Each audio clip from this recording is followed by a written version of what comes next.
Welcome once again to Philosophy Bites. We're in the Highlands of Scotland and perhaps in an appropriate place to discuss the problem of evil in some respects, because when you live up here and you're surrounded by beautiful nature, it makes you almost kind of believe in a spiritual reality, that there is a God, an all-loving God that looks down on us and has created us for a good reason.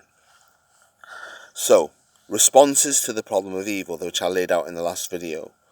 The first response I'm going to talk about is Saint Augustine. Saint Augustine takes one of Aristotle's ideas about telos. Telos means goal or purpose. And Aristotle says that the good man or good lady fulfills their function well.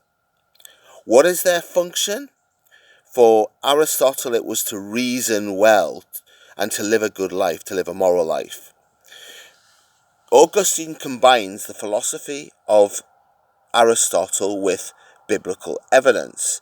He looks at the Adam and Eve story, and he says that in the Bible it says always at the end of each day of creation, and God saw that it was good. So when God makes human beings on the sixth day of creation, that is also a good thing. However, human beings, because they've been given free will, can choose to fall short of their telos. So for Augustine, moral evil, not natural evil, but moral evil, is a consequence of human beings having been given free will. Adam and Eve both choose to eat the apple, and they suffer as a result. So when they are kicked out of the Garden of Eden, that is when natural evil appears. So before, if you believe in the biblical story, before Adam and Eve choose to eat the apple, it was the world was a paradise. So there was no natural evil, but natural evil is a consequence of the abuse of free will. So for Augustine, remember, moral evil is called, the word is a privation, which means that it's a lack of something. So if you think of the good eye, fulfills its function well, fulfills its telos well, to see well.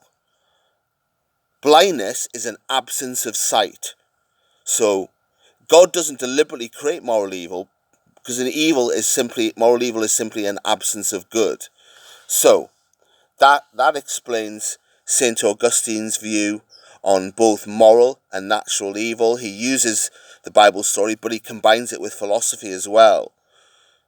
It can seem a bit harsh, what God actually does, but you have to remember that from a Christian point of view, the Adam and Eve story isn't it. God falls out with humanity, has an argument with humanity, but there is going to be a reconciliation. God foresees, because he's omnipotent, he foresees that Adam and Eve will eat the apple and has a plan to come down as Jesus, to sacrifice himself for humanity and ensure that human beings can be brought back to God. So that's Augustine's view. The next video